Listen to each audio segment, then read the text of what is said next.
welcome back to my channel, or welcome to my channel if you're new. My name is Royce. I am a painter, sculptor, and a collector. Today we're going to be discussing my time working on Sleeping Beauty's castle.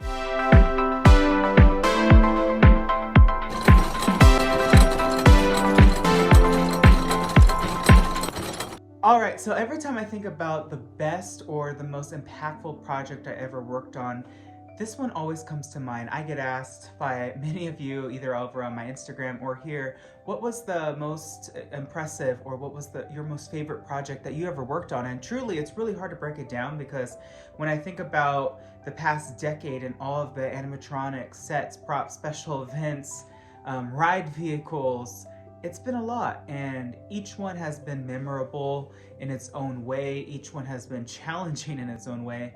And by far, Sleeping Beauty's castle is the largest thing that I've ever painted for the company. It used to be the giant African bull elephants in the Jungle Cruise scene when you're going down the Nile River. But now I think about it, it has to be the castle toppers. So I got to paint the castle during, I think it was June or July, for Christmas. And just so all of you know, and a lot of you that do know this is just going to be a refresher.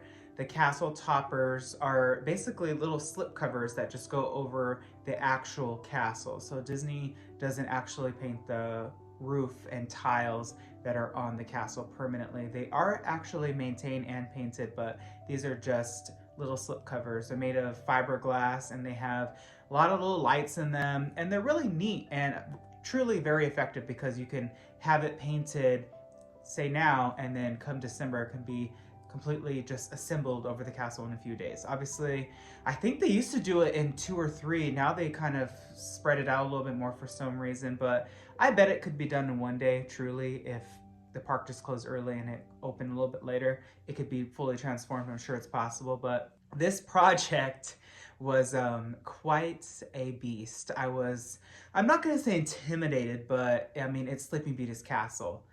They entrusted me to paint the beautiful snow on top of those gorgeous shingles for the most popular and busy time of year. Of course I was nervous.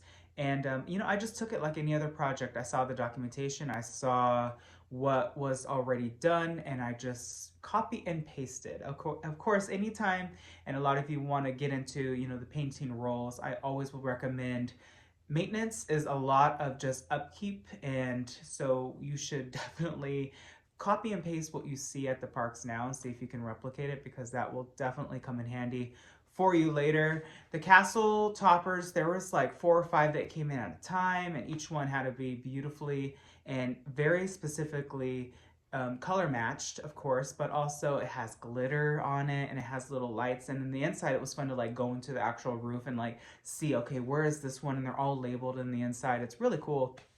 And then there's nothing like actually seeing your work on the castle. By far, every time I worked on an animatronic and I saw it back in the ride, that was cool, but you only get to see a figure for a few seconds. But seeing the castle that you got to paint actually up on Sleeping Beauty's castle and people are taking pictures in front of it, it just is a entirely new level of gratitude. I am so thankful that I had this opportunity and this chance. A lot of people are painters, a lot of people are sketch artists, and I know that I am very blessed, fortunate, and lucky to have had the opportunities to do what I did at Disney. And I will always try to encourage those who have an interest. I will help you in any way that I actually can. If it's reviewing your resume, reviewing your portfolio, I've done that a few times.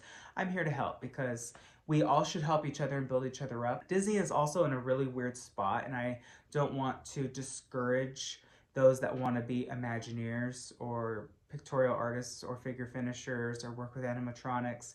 But Disney is not the only one. It's not the end-all be-all. There are completely beautiful shops out there. I mean, think about Garner Holt. I mean, there's even Universal Studios, which at this point I would say is neck and neck, because what I've seen from Epic Universe and what I've seen at, oh, I don't know, say Tiana's Bayou Adventure, Epic Universe is a little higher, and that's because the talent has either been fired, let go, or quit from the company, and they all went over there. So there are plenty of places for you to go to paint and to sketch, draw, no matter what you want to do. I really do hope that in the future, Disney gets back to traditional hand-drawn animation. I think that those films are just beautiful. I just recently rewatched The Lion King, and it's gorgeous.